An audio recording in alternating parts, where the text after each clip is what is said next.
നമസ്കാരം. മലയാളി വാർത്ത ഇൻസൈഡിലേക്ക് സ്വാഗതം.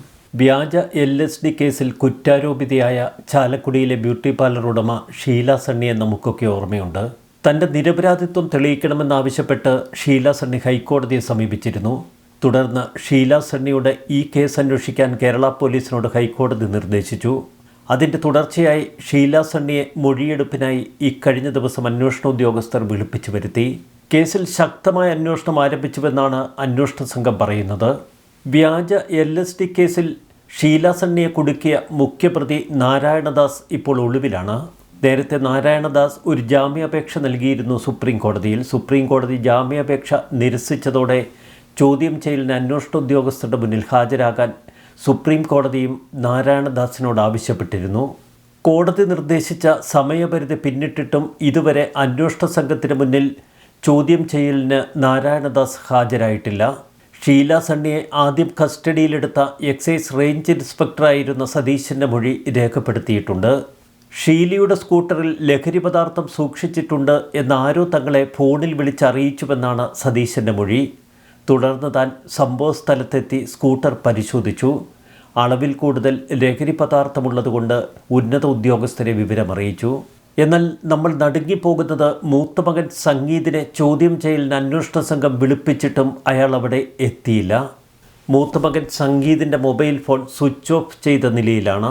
സംഭവത്തിലെ ഗൂഢാലോചന കൃത്യമായി പുറത്തു കൊണ്ടുവരണമെങ്കിൽ മകൻ സംഗീതിനെ ശരിയായ വിധത്തിൽ അന്വേഷണ സംഘം ചോദ്യം ചെയ്യണം.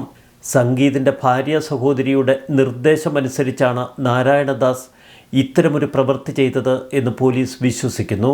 മകനും മകൻ്റെ ഭാര്യയും തമ്മിലുള്ള പ്രശ്നങ്ങളെക്കുറിച്ച് ഷീല സണ്ണി പോലീസിനോട് വിശദമായി സംസാരിച്ചു.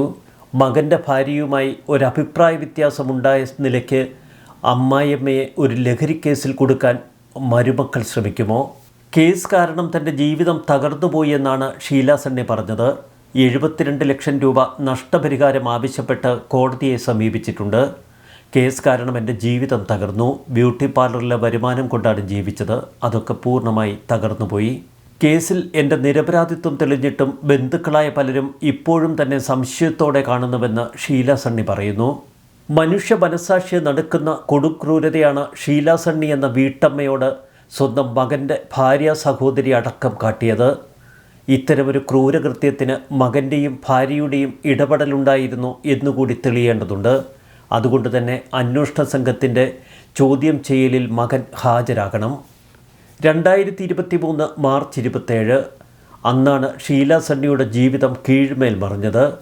അവരുടെ സ്കൂട്ടറിൽ വെച്ചിരുന്ന ബാഗിൽ നിന്നും LSD സ്റ്റാമ്പുകളെന്ന് പറയുന്ന ചില സാധനങ്ങൾ എക്സൈസ് ഉദ്യോഗസ്ഥൻ കണ്ടെടുക്കുന്നു.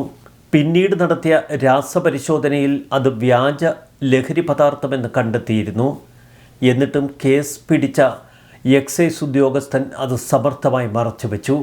ഷീല സണ്ണിയുടെ വാഹനത്തിൽ ലഹരിമരുന്ന് വെച്ചതിന് ശേഷം ഇക്കാര്യം എക്സൈസ് ഉദ്യോഗസ്ഥരെ വിളിച്ചറിയിച്ചത് തൃപ്പൂണിത്തറ സ്വദേശിയായ നാരായണദാസ് ആണെന്നാണ് അന്വേഷണ സംഘത്തിന് ലഭിച്ച പ്രാഥമിക വിവരം. ഷീല സണ്ണിയുടെ മകൻ്റെ ഭാര്യയുടെ സഹോദരി ലിവിയയുടെ സുഹൃത്താണ് നാരായണദാസ്. ലിവിയ ബാംഗ്ലൂരിലായിരുന്നു അവളുടെ ജീവിതം കഴിച്ചുകൂട്ടിയത്. ലിവിയ ആവശ്യപ്പെട്ടതനുസരിച്ചാണ് നാരായണദാസ് ഈ LSD സ്റ്റാമ്പുകൾ ഷീല സണ്ണിയുടെ സ്കൂട്ടറിൽ വെച്ചത് എന്ന വിവരമാണിപ്പോൾ പുറത്തു വരുന്നത്. മനുഷ്യ മനസ്സാക്ഷിയെ നടുക്കുന്ന ഒരു കേസ്. മെഡിക്കൽ എക്സാമിനറുടെ പരാതിയിൽ ഇത് വ്യാജ LSD സ്റ്റാമ്പാണ് എന്ന് വ്യക്തമായിരുന്നു. എന്നാൽ എക്സൈസ് സംഘം ഈ വിവരം ബോധപൂർവം മറച്ചുവെച്ചു. റിപ്പോർട്ട് പുറത്തു വന്നതോടെ ഇപ്പോൾ കേസ് ആദ്യം അന്വേഷിച്ച എക്സൈസ് ഉദ്യോഗസ്ഥരടക്കം പ്രതി ചേർക്കപ്പെടുന്ന ഘട്ടത്തിലാണ്. ഇതിനിടയിൽ ലിവിയ സമർത്ഥമായി ഗൾഫിലേക്ക് മുങ്ങി. എന്താണ് ലിവിക്കും മകൻ്റെ ഭാര്യയ്ക്കും ഷീല സണ്ണിയോടുള്ള അടങ്ങാത്ത പക? പ്രത്യേകിച്ച് വലിയ കാരണങ്ങളൊന്നുമില്ല. സാധാരണ കുടുംബ പ്രശ്നങ്ങൾ മാത്രമായിരുന്നു ഷീല സണ്ണിയും മകൻ സംഗീതിൻ്റെ ഭാര്യയും തമ്മിലുള്ളത്. മകൻ എത്ര സ്ത്രീധനം വാങ്ങി കല്യാണം കഴിച്ചു എന്നൊന്നും താൻ അന്വേഷിച്ചില്ല എന്നാണ് ഷീല സണ്ണി പറയുന്നത്. 8-10 പവൻ കിട്ടിക്കാണും. അതൊക്കെ അവൻ്റെയും അവളുടെയും കയ്യിൽ. കല്യാണം കഴിക്കുമ്പോൾ മകൻ ബോംബെയിലെ കല്യാൺ ജുവലറിയിൽ ജോലി ചെയ്യുന്നുവെന്നാണ് ഷീല സണ്ണി പറഞ്ഞത്. പിന്നീട് മകനും ഭാര്യയും സ്വർണ്ണമൊക്കെ വിറ്റ് ഒരു മൊബൈൽ ഷോപ്പ് തുടങ്ങി. ഇതൊന്നും അത്ര വിജയകരമായിരുന്നില്ല. ഇതിനിടയിൽ ഇറ്റലിയിൽ പോകാൻ ഒരു പദ്ധതിയിട്ടു. എൻ്റെ കയ്യിൽ പണമില്ലെങ്കിലും മകൾ അതിനെന്നെ പ്രോത്സാഹിപ്പിച്ചു. കുഞ്ഞിൻ്റെ ഒരു മാല പണയം വെച്ച് 50,000 രൂപ കിട്ടി. ഒരു ഏജൻറ്റിന് കൊടുത്ത് ഇറ്റലിയിലേക്ക് പോകാനുള്ള ശ്രമങ്ങൾ തുടങ്ങി. ഞാൻ ഇറ്റലിയിലേക്ക് ജോലിക്കായി പോകുന്നുവെന്ന് മനസ്സിലാക്കിയ മരുമകൾക്ക് പക കൂടി. പിന്നീട് ലിവിയ എനിക്കെതിരെ നീങ്ങുന്ന കാഴ്ചകളാണ് കണ്ടത് എന്ന് ഷീല സണ്ണി വിശ്വസിക്കുന്നു. ഒടുവിലിത വ്യാജ LSD സ്റ്റാമ്പ് LSD പിടിച്ചെടുത്തു എന്ന പേരിൽ ഷീല സണ്ണിക്കെതിരെ ഒരു കുറ്റപത്രം തയ്യാറാക്കപ്പെടുന്നു. എക്സൈസ് തയ്യാറാക്കിയ കുറ്റപത്രത്തിൻ്റെ അടിസ്ഥാനത്തിൽ അവർ ജയിലിൽ അടയ്ക്കപ്പെട്ടത് 72 ദിവസങ്ങൾ.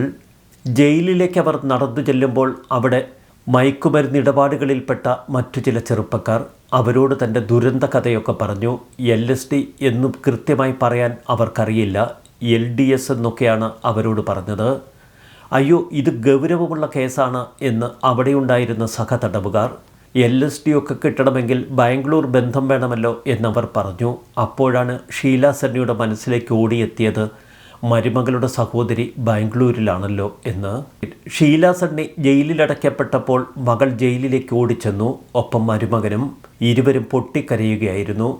അമ്മ ഇങ്ങനൊന്നും ചെയ്യില്ല എന്ന് മരുമകൻ വിളിച്ചു പറയുന്നുണ്ട്.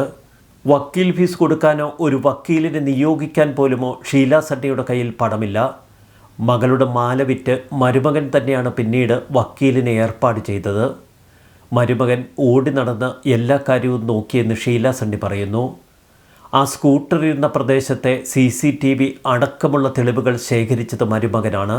മുഖ്യമന്ത്രിക്ക് ഒരു പരാതിയും കൊടുത്തു. മാനസികമായി തളർന്ന നിലയിലായിരുന്നു. ജയിലിൽ നിന്നിറങ്ങിയാൽ ആ നിമിഷം ആത്മഹത്യ ചെയ്യും. എന്നാൽ തനിക്ക് വേണ്ട എല്ലാ ആത്മവിശ്വാസവും പകർന്നു നൽകിയത് മകളും മരുമകനും. പെറ്റ മകൻ എന്നോട് കൊടുക്രൂരത കാട്ടിയപ്പോൾ മരുമകൻ തന്നെ ചേർത്തു പിടിച്ചുവെന്നാണ് ഷീല സണ്ണി പറയുന്നത്. കോവിഡ് കാലത്തായിരുന്നു മകളെ കെട്ടിച്ചു വിട്ടത്. അന്ന് കയ്യിൽ പണമൊന്നുമില്ല. ഫോട്ടോഗ്രാഫറായ മരുമകൻ വന്ന് പണമൊന്നും വേണ്ട, ബോളെ മതിയെന്ന് എന്നോട് പറഞ്ഞു. 7 പവൻ ഒരുവിധം ഒപ്പിച്ചു കൊടുത്തു. പിന്നീട് മകളുടെ പ്രസവം പോലും നോക്കിയത് മരുമകനാണ്. അവർക്ക് വേണ്ടി 1 രൂപ ചെലവഴിക്കാൻ തൻ്റെ കയ്യിലുണ്ടായിരുന്നില്ല. മകളുടെ അമ്മ മയക്കുമരുന്ന് കേസിൽപ്പെട്ട് ജയിലിലായി എങ്കിലും അവർ ഉറക്കെ വിശ്വസിച്ചു ഞാൻ നിരപരാധിയാണെന്ന്. അതായിരുന്നു എൻ്റെ ജീവിതത്തിലെ ഏറ്റവും വലിയ ട്വിസ്റ്റ്. അമ്മയെ എങ്ങനെയെങ്കിലും ഞാൻ പുറത്തു കൊണ്ടുവരുമെന്ന് മരുമകൻ ശപഥം ചെയ്തു. പിന്നീട് ആ മരുമകൻ നടത്തിയ നിയമ പോരാട്ടങ്ങളാണ് തൻ്റെ നിരപരാധിത്വം തെളിയിക്കുന്നതിലെത്തിയത് എന്ന് ഷീല സണ്ണി പറയുന്നു. ഒരു വശത്ത് മരുമകൻ അമ്മായിയമ്മയുടെ നിരപരാധിത്വം തെളിയിക്കാനായി നിയമ പോരാട്ടത്തിലേർപ്പെടുക, മറുവശത്ത് മകനും ഭാര്യയും മകൻ്റെ ഭാര്യയുടെ സഹോദരിയും ചേർന്ന് സ്വന്തം അമ്മയെ മയക്കുമരുന്ന് കേസിൽപ്പെടുത്തി ജയിലിലടയ്ക്കുക. മകൻ സംഗീതിനോട് ചോദ്യം ചെയ്യലിനെത്താൻ അന്വേഷണ സംഘം ആവശ്യപ്പെട്ടിരുന്നു. എന്നാൽ മകൻ സംഗീത് ചോദ്യം ചെയ്യലിന് ഹാജരായില്ല. അയാളുടെ മൊബൈൽ ഫോൺ സ്വിച്ച് ഓഫ് ചെയ്ത നിലയിലാണ് എന്ന് അന്വേഷണ സംഘം പറയുന്നു. കോടതിയിൽ നിന്ന് ഒരുവിധ സഹതാപവും നാരായണദാസ് പ്രതീക്ഷിക്കേണ്ട എന്ന് കോടതി പറഞ്ഞു. 72 ദിവസമാണ് ഈ വ്യാജ കേസിൽ ഷീല സണ്ണി അകത്ത് കിടന്നത്. 72 മണിക്കൂർ പോലും നാരായണദാസ് അകത്ത് കിടത്തിയിട്ടില്ല. നിരവധി കേസുകളിലെ പ്രതിയാണ് ഈ നാരായണദാസ്. ഹണി ട്രാപ്പ്, ആൾമാറാട്ടം, സാമ്പത്തിക തട്ടിപ്പ് തുടങ്ങി നിരവധി ക്രിമിനൽ കേസുകളിൽ ഇയാൾ പ്രതി ചേർക്കപ്പെട്ടിട്ടുണ്ട്. പല കേസുകളിലും പോലീസിലെയും മറ്റ് ഉന്നത ഉദ്യോഗസ്ഥനായി ചമഞ്ഞാണ് ഇയാൾ കൊടും തട്ടിപ്പുകൾ നടത്തിയിട്ടുള്ളത്. ഷീല സണ്ണിയുടെ മകൻ്റെ ഭാര്യയുടെ സഹോദരിയുടെ സുഹൃത്താണ് നാരായണദാസ്. ബാംഗ്ലൂരിൽ വെച്ചാണ് ഇരുവരും പരിചയപ്പെട്ടത്. തൻ്റെ മകൻ്റെ ഭാര്യ സഹോദരിക്ക് അധോലോക ബന്ധമുണ്ട് എന്ന് തിരിച്ചറിയുകയാണ് ഷീല സണ്ണി. 2015 തൃപ്പൂണിത്തറയിലുള്ള വ്യവസായിയുടെ കാറിൽ വ്യാജ ബ്രൗൺ ഷുഗർ വെച്ച് 2 കോടി തട്ടാൻ ഇതേ നാരായണദാസ് ശ്രമിച്ചിരുന്നു. കർണാടക പോലീസ് എന്ന വ്യാജേന എത്തിയാണ് ഇയാൾ വ്യവസായിയുടെ കയ്യിൽ നിന്ന് 2 കോടി തട്ടിയെടുക്കാനുള്ള പദ്ധതി വിഭാവനം ചെയ്തത്. തൃപ്പൂണിത്തറയിലെ കരിങ്കൽ വ്യവസായിയെ തട്ടിക്കൊണ്ടുപോയി ഭീഷണിപ്പെടുത്തിയ കേസിലും ഇയാൾ പ്രതിയാണ്. അന്നും പോലീസ് വേഷത്തിലെത്തിയാണ് ഇയാൾ തട്ടിപ്പിന് ശ്രമിച്ചത്. ഇനി നടിയെ തട്ടിക്കൊണ്ടുപോയി പീഡിപ്പിച്ച കേസിൽ പ്രതിഭാഗത്തിനു വേണ്ടി ഡിജിറ്റൽ തെളിവുകളിൽ കൃത്രിമമെന്ന ആരോപണം നേരിടുന്ന പ്രതി സായി ശങ്കറും നാരായണദാസും കൂട്ടാളികളാണ്. നാരായണദാസിന് ബംഗളൂരുവിൽ അധോലോക ഇടപാടുകളുണ്ട് എന്ന് പോലീസ് സംശയിക്കുന്നു. ഈ ബന്ധങ്ങളുടെ മറവിലാണ് ലിവിയ ഇയാളെ പരിചയപ്പെടുന്നത്. മകൻ്റെ ഭാര്യ സഹോദരിയെ നേരത്തെ അന്വേഷണ ഉദ്യോഗസ്ഥർ ചോദ്യം ചെയ്തിരുന്നു. എന്നാൽ താൻ നിരപരാധിയാണ് എന്നായിരുന്നു മകൻ്റെ ഭാര്യ സഹോദരി പോലീസ് ഉദ്യോഗസ്ഥരോട് പറഞ്ഞത്. എന്നാൽ തൃപ്പൂണിത്തറയിലെ സ്വകാര്യ ബാങ്കിലെ നിക്ഷേപം സംബന്ധിച്ചുള്ള അന്വേഷണത്തിൽ നിർണായക വഴിത്തിരിവുകളുണ്ടായി. ഇതോടെയാണ് ലിവിയ വിദേശത്തേക്ക് മുങ്ങിയത്. താൻ കുടുങ്ങുമെന്നുറപ്പായപ്പോൾ ഇപ്പോഴിതാ ഷീല സണ്ണിയുടെ മകൻ പോലും ഭയപ്പെട്ട് അന്വേഷണ സംഘത്തിന് മുന്നിൽ ഹാജരാവാത്ത അവസ്ഥ. ചാലക്കുടി പ്രധാന പാതയിൽ ടൗൺ ഹാളിന് എതിർവശത്തായിരുന്നു ഷീല സണ്ണിയുടെ beauty parlour. Irinjalakuda excise inspector K സതീശൻ്റെ നേതൃത്വത്തിലായിരുന്നു അവരെ അറസ്റ്റ് ചെയ്തത്. തൊട്ടടുത്ത ദിവസം കേരളത്തിലെ മാധ്യമങ്ങളിലൊക്കെ നിറയെ വാർത്ത. ബ്യൂട്ടി പാർലറിന് മറവിൽ വൻ ലഹരി വിൽപ്പനയെന്നായിരുന്നു ആ വാർത്ത.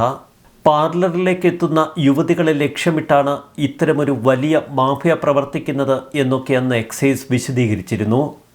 സ്റ്റാമ്പുകൾ എവിടെയാണ് ഒളിപ്പിച്ചിരിക്കുന്നത് എന്നതടക്കം കൃത്യമായ വിവരമാണ് ലഭിച്ചത് എന്നൊക്കെ എക്സൈസ് വാർത്താ സമ്മേളനത്തിൽ പറഞ്ഞു. ജീവിതത്തിൽ ഒട്ടനവധി പ്രതിസന്ധികളിലൂടെ കടന്നു വന്ന ഒരു വീട്ടമ്മ തൻ്റെ സാമ്പത്തിക പ്രതിസന്ധിയും കടബാധ്യതയും ഒക്കെ മറികടക്കാൻ ഇറ്റലിയിലേക്ക് പോകാനിരിക്കവെയാണ് ഈ വലിയ ദുരന്തം ജീവിതത്തിൽ സംഭവിക്കുന്നത്. ഒരു ബ്യൂട്ടി പാർലർ നടത്തി ജീവിച്ചു കൊണ്ടിരിക്കുന്ന തനിക്ക് ആ സാഹചര്യം ഊഹിക്കാവുന്നതിനുമൊക്കെ അപ്പുറമായിരുന്നുവെന്ന് ഷീല സണ്ണി പിന്നീട് മാധ്യമങ്ങളോട് പറഞ്ഞു. രഹസ്യ വിവരം കിട്ടി അന്വേഷിക്കാൻ എത്തിയതാണ് എന്ന് എക്സൈസ് സംഘം പറയുമ്പോൾ താൻ കൂളായി നിന്നു. കാരണം ഇതുവരെ ഇത്തരമൊരു ലഹരി ഇടപാടിനെക്കുറിച്ച് തനിക്ക് അറിവൊന്നുമില്ല. പിന്നീട് അവരെൻ്റെ ബാഗ് തുറന്ന് ഒരു കടലാസ് കഷ്ണം പോലൊരു സാധനം അതിൽ നിന്ന് കണ്ടെടുത്തപ്പോഴും അതെന്താണെന്ന് എനിക്ക് മനസ്സിലായില്ല. എന്താണ് ഒരു വികാരവുമില്ലാതെ നിൽക്കുന്നത് എന്ന് പോലീസുകാർ ചോദിച്ചപ്പോഴും എനിക്ക് ആ സംഭവത്തിൻ്റെ തീവ്രത മനസ്സിലായില്ല എന്ന് ഷീല സണ്ണി പിന്നീട് വിശദീകരിച്ചു. പാർലറിൻ്റെ പേര് കളയാൻ ആരോ മനഃപൂർവ്വം ചെയ്തതാണ് എന്ന് ജയിലിലെത്തും വരെ കരുതി. ജയിലിലെത്തിയതിനു ശേഷം മറ്റുള്ളവർ പറഞ്ഞപ്പോഴാണ് കാര്യങ്ങൾ എത്രയോ സീരിയസ് ആണെന്ന് താൻ തിരിച്ചറിഞ്ഞത്. ആകെ മരവിച്ച അവസ്ഥയിലായിരുന്നു ജയിലിലെത്തിയ ദിവസം. പിറ്റേന്ന് രാവിലെ സെല്ലിൻ്റെ മുൻപിൽ ഒരു സ്ത്രീ കുഞ്ഞിനെ ഉറക്കുന്നത് കണ്ടപ്പോൾ മകളെയും കുഞ്ഞിനെയും ഓർത്തു. എൻ്റെ മകളപ്പോൾ 5 മാസം ഗർഭിണിയാണ്. അവളെയും 1.5 മാസം പ്രായമുള്ള മൂത്ത കുട്ടിയെയും നോക്കാൻ ഞാൻ മാത്രമാണ് ഉണ്ടായിരുന്നത്. അതോർത്ത് കുറേയധികം ജയിലിലെ സെല്ലിൽ കിടന്ന് താൻ പൊട്ടിക്കരഞ്ഞു. പിന്നീട് കരച്ചിലിൻ്റെ നാളുകളായിരുന്നു. ആദ്യത്തെ ഒരാഴ്ച ശരിക്കും ഡിപ്രഷനിലേക്ക് പോയി. ജയിലിൽ നിന്ന് പുറത്തു വരാൻ പറ്റില്ല എന്ന ചിന്ത എന്നെ വേട്ടയാടി. പിന്നീട് ഞാൻ തെറ്റൊന്നും ചെയ്തിട്ടില്ലല്ലോ എന്ന ബോധ്യം, ഒപ്പം പ്രാർത്ഥനയും. പിന്നീടാണ് എന്തും വരട്ടെ എന്ന നിലപാടിലേക്ക് മനസ്സിനെ മാറ്റിയെടുത്തത്. അറസ്റ്റ് നടക്കുമ്പോൾ മകൻ്റെ വിവാഹം കഴിഞ്ഞ് വെറും 1.5 വർഷം മാത്രമേ ആയിട്ടുള്ളൂ എന്ന് ഷീല സണ്ണി പറയുന്നു. ആ സമയം വരെ ഒരു കുടുംബ പ്രശ്നവും ഉണ്ടായിട്ടില്ല. പിന്നെ എന്തിനാണ് എന്നോടവർ ഇതൊക്കെ ചെയ്തു കൂട്ടിയത്? എൻ്റെ ബന്ധുവാണ് പ്രതിസ്ഥാനത്തുള്ളത് എന്ന് മനസ്സിലാക്കിയപ്പോൾ മനസ്സിൽ അത്ഭുതം മാത്രമായിരുന്നു. ഒന്നുകിൽ എന്നെ വീട്ടിൽ നിന്ന് അകറ്റാൻ, അല്ലെങ്കിൽ ഇറ്റലിയിലേക്കുള്ള എൻ്റെ യാത്ര മുടക്കാൻ. എൻ്റെ പേരിൽ സ്വത്തോ മറ്റെന്തെങ്കിലുമോ ഉണ്ടായിരുന്നെങ്കിൽ അതിനുവേണ്ടിയായിരുന്നുവെന്ന് കണക്കുകൂട്ടാമായിരുന്നു. പിന്നീട് കേസുമായി ബന്ധപ്പെട്ട് മാധ്യമങ്ങളിൽ ഒരാളുടെ കൂടി പേര് വന്നു. അയാളെ എനിക്കറിയത്തേയില്ല. കുടുംബത്തിൻ്റെ പിന്തുണയില്ലായിരുന്നെങ്കിൽ താൻ എന്നേ ജീവിതം അവസാനിപ്പിച്ചേനെ എന്ന് ഷീല സണ്ണി പറയുന്നു. ആദ്യം മുതൽ അവർ തനിക്കൊപ്പം നിന്നു. തൻ്റെ ഭർത്താവും മകളും മരുമകനുമാണ് തനിക്കൊരു ജീവിതം പിന്നീട് കൈപിടിച്ചുയർത്തി തന്നത്.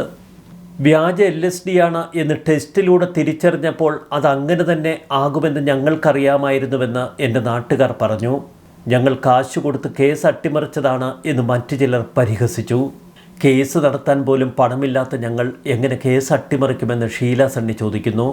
72-ാം ദിവസം ജാമ്യം കിട്ടുമ്പോൾ മകളുടെ പ്രസവം അടുത്തിരുന്നു. മകളെയും കുഞ്ഞിനെയും നോക്കുന്നത് കൊണ്ട് തന്നെ പ്രയാസങ്ങളിൽ നിന്ന് ഒരു പരിധിവരെ വിട്ടു നിൽക്കാനായി. ഒരു വീട്ടമ്മയുടെ കണ്ണീരിന് മുന്നിൽ നിസ്സംഗനായി നിൽക്കുന്ന മകൻ, അയാൾ ചെയ്ത കൊടും ക്രൂരതയുടെ ആഴം എന്തുകൊണ്ട് ഈ പെറ്റ മകൻ മനസ്സിലാക്കുന്നില്ല? അന്വേഷണ ഉദ്യോഗസ്ഥർക്ക് മുന്നിൽ പോയി എല്ലാം തുറന്നു പറഞ്ഞ് ഒന്ന് പൊട്ടിക്കരയട. അതുമാത്രമേ കേരളത്തിന് പറയാൻ കഴിയൂ. ന്യൂസ് ഡെസ്ക് മലയാളി വാർത്ത ഇൻസൈഡ്.